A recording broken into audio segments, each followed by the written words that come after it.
कपड़े धोने वाली बहू।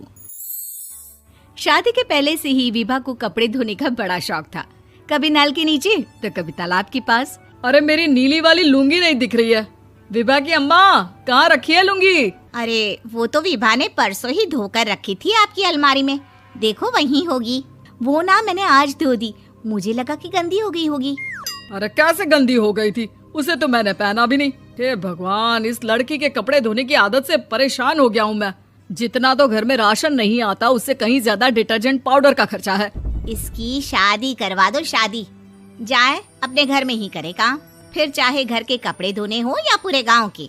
हाँ ठीक बोल रही हूँ, देखता हूँ मैं कोई लड़का। वो दिन भी आ जाता है जब विभा को देखने लड़के वाले आ जाते हैं। लड़की मुझे अच्छी लगी।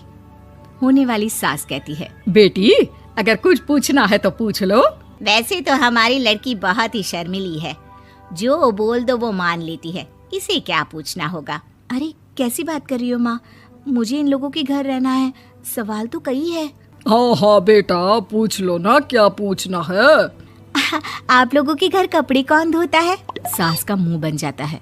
देखो, अगर तुम ये कहना चाहती हो कि तुम्हें कपड़े धोने नहीं आते तो सुन लो, कपड़े मैं ही धोती हूँ, लेकिन तुम्हारे आ जाने के बाद मैं रुमाल तक नहीं धोऊंगी। अरे चुप रहना भाग्यवान, बहू बेचारी घर आई नहीं, उसे डराना शुरू कर दिया। वो क्या है ना बिटिया, अभी तक तो ये कल्लू की माँ ही धोती थी, लेकिन अब तुम्हारे पापा तो दहेज में वॉशिंग मशीन देंगे ही। तभी विभा की माँ बोल पड़ती है, सवाल भी पूछा तो क्या। वैसे भाई साहब, मशीन की तो फिर भी कपड़े धोने की कैपेसिटी होती है। मतलब जो बिटिया दे रहे हैं ना विभा, इसे कपड़े धोने का बहुत शौक है। ये आप लोगों के क्या, आस पड़ोस गांव मोहल्ले सबके कपड़े धो दे और उफ तक ना करे। बाहर देखा नहीं आपने कितने कपड़े सूख रहे हैं?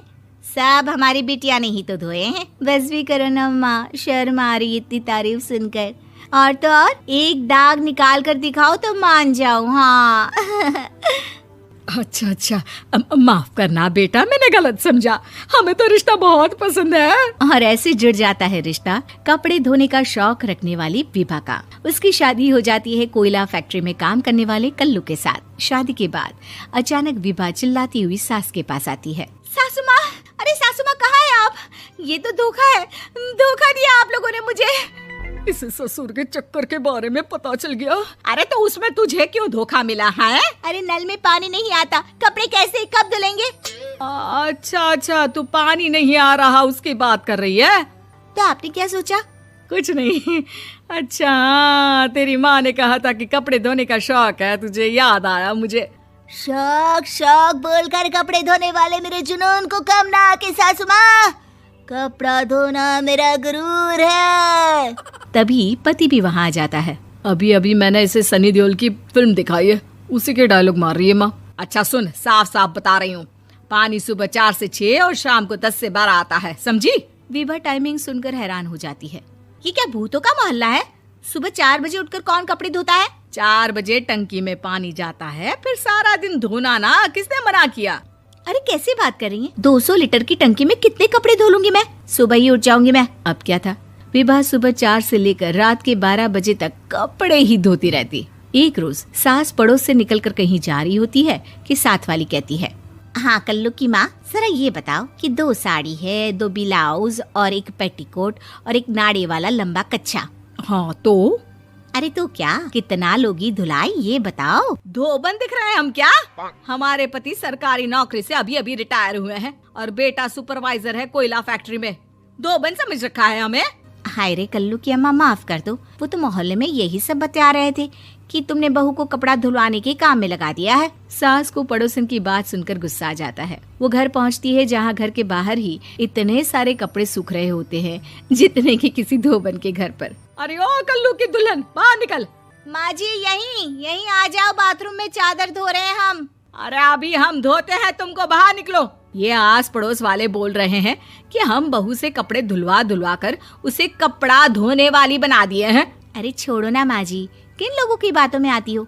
आस पास के लोगों का तो काम ही होता है कि वो किसी तरह सास बहू को लड़ा दे। बहू सारे घर के कपड़े धोती है, ये क्या कम है? बोलिए। सास को भी लग जाता है कि वो बहू का ये सनकीपन नहीं छुड़वा सकती, इससे अच्छा है कि खुद ही चुप हो जाए।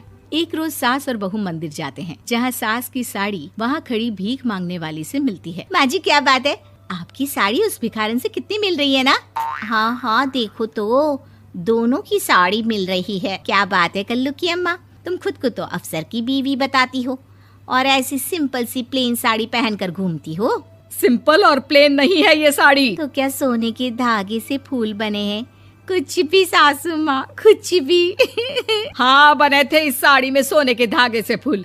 मेरे पति लेकर आए थे मद्रास से स्पेशली मेरे लिए 10,000 की। ताहे भाई साहब इस भिखारन के लिए भी सेम टू सेम साड़ी लेकर आए होंगे 10,000 की। सास उस वक्त तो कुछ नहीं कहती, लेकिन बहू के साथ घर आती है और अलमारी से एल्बम निकाल कर लाती है। ये साड़ी देख रही है, ये वही साड़ी है जिसे मैंने अभी पहना था। इस साड़ी में ये जो चमकदार फूल दिख रहे हैं ना, ये सोने के धागों से काढ़े गए हैं। लेकिन तू लोकल वॉशिंग मशीन ब्रश से घिस घिस कर सारे फूलों को निकाल कर साड़ी प्लेन कर दी। मुझे माफ कर दीजिए सासू माँ। और तो और, जब मैंने तुझे तेरी गलती के लिए कुछ नहीं कहा, लेकिन तूने तो सबके सामने मेरा मजाक ही बना दिया। क्यों? बहू को समझ में आ जाता है कि अब से उसका कपड़े धोना बंद।